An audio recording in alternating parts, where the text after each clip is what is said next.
সংসদীয় থাকবে, এখনই আমেরিকান সিস্টেম আনার দরকার নাই। ওই কক্কটকর নির্বাচনটাকে যতটা সরলীকরণ করা যায়, এটা হলো প্রথম কথা। সরলীকরণ করো, এবং সেখানে দেওয়া হয়েছে। এবং নমিনেশন প্রথা যদি বন্ধ করা না যায়, তাহলে কোনো সুষ্ঠু নির্বাচন করা সম্ভব হবে না। মানে মনোনয়ন বাণিজ্যের কথা, মনোনয়ন বাণিজ্য যেটা, কারণ মনোনয়ন বাণিজ্যটাই এটাকে ট্রেডিংয়ে নিয়ে এসছে।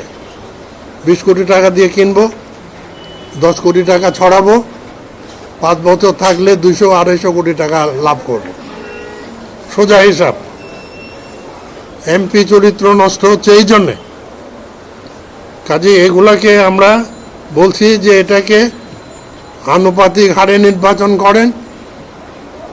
যারা নাকি দেশের মালিক, সাধারণ মানুষ, তাদেরকে দিয়ে তৃণমূল পর্যায়ে ভোটটা চালান। কোনো পুলিশ নেবেন না, ম্যাজিস্ট্রেট নেবেন না, কিচ্ছু নেবেন না। তাদের মনকে দৃঢ় করেন, তারা দেশের মালিক, তাদের উপরে দেন। এবং এখানে পোলিং স্টেশনগুলো পার্মানেন্ট করেন, 2.5 লক্ষ পোলিং স্টেশন করেন। 500 বেশি লোক ভোট কোনো কেন্দ্রে দেবেন না। এবং এখানে ভোটার ক্লাব, 500 লোকের ভোটার ক্লাব থাকবে। 11 জন একটা এক্সিকিউটিভ কমিটি থাকবে, 5 জন মহিলা, 6 জন পুরুষ। তারা ভোটটা চালাবে। ছাত্র জনতা, শিক্ষিত যারা আছে, তারা ভলান্টিয়ার হিসাবে কাজ করবে সমস্ত। এবং ল অ্যান্ড অর্ডারগুলো তারা দেখবে।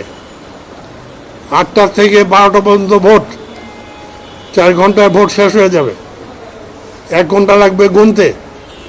গোনার পরে হ্যান্ড টেলিফোন দিয়ে রেজাল্টটা তৈরি করে একটা টিপ দিবেন, চলে যাবে ইলেকশন কমিশনে।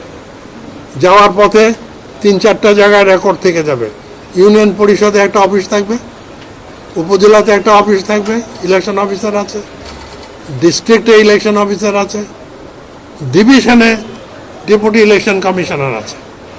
কাজে সবার কাছে রেজাল্টগুলো থেকে যাবে।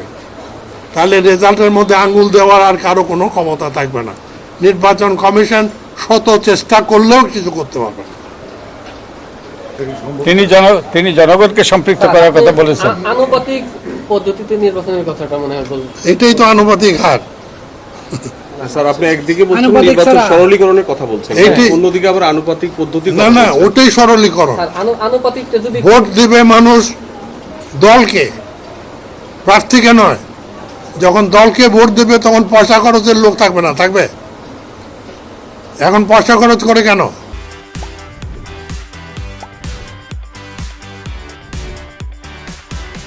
কয়টা রাজনৈতিক দল আছে, না, কয়টা রাজনৈতিক দল আছে যারা নাকি আইন অনুসরণ করে রাজনৈতিক দল হয়েছে? প্রাইমারি মেম্বারের ভোটে কতজন সেক্রেটারি জেনারেল হয়েছে? যে দেশের রাজনৈতিক দলের মধ্যে গণতন্ত্র নাই, তারা গণতন্ত্রকে কায়েম করতে পারে? তাদেরকে গণতন্ত্রের মধ্যে আনতে হবে। এই যে গণতন্ত্রের মধ্যে আনলেন, সে আনার প্রক্রিয়াটা নিয়ে আমরা কথা বলেছি। ঠিক আছে, বুঝতে চান? 12 কোটি ভোটার, 9 কোটি লোক ভোট দিল।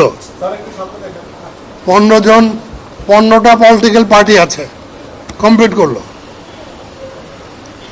তো 9 কোটি ভোট হয়ে থাকলে আমার পার্লামেন্টে যদি আমি 300 সিট রাখি, তাহলে এক সিটের বিরুদ্ধে 3 লক্ষ ভোটার হলে হয়।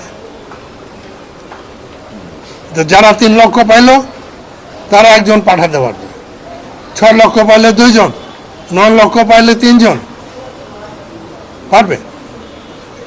ভোট হওয়ার 90 দিন আগে মিনিমাম তারা না তাদের প্রাইমারি মেম্বার দিয়ে ইলেকশন করে লিস্ট তৈরি করবে। ওই লিস্টটা তৈরি করতে গেলে পার্টির ফার্স্ট ব্রেন ছাড়া পারবে? ভালো ব্রেনকে তো দিতে হবে। ইলেকশন কমিশনে জমা দেবে। ইলেকশন কমিশনে 90 দিনে তাদেরকে পাবলিক অপিনিয়ন নেবে এই লোকটা ভালো কি মন্দ, তার ক্রেডিবিলিটি আছে কি নাই,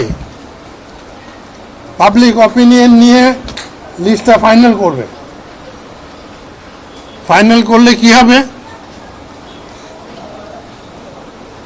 অবজেকশন আসলে তখন তাকে বাদ দেওয়া হবে। হ্যাঁ, সুযোগ থাকে, যেমন ফুটবলে প্লেয়ার বদলের একটা সুযোগ থাকে না, এরকম বছরে 5% সুযোগ থাকবে।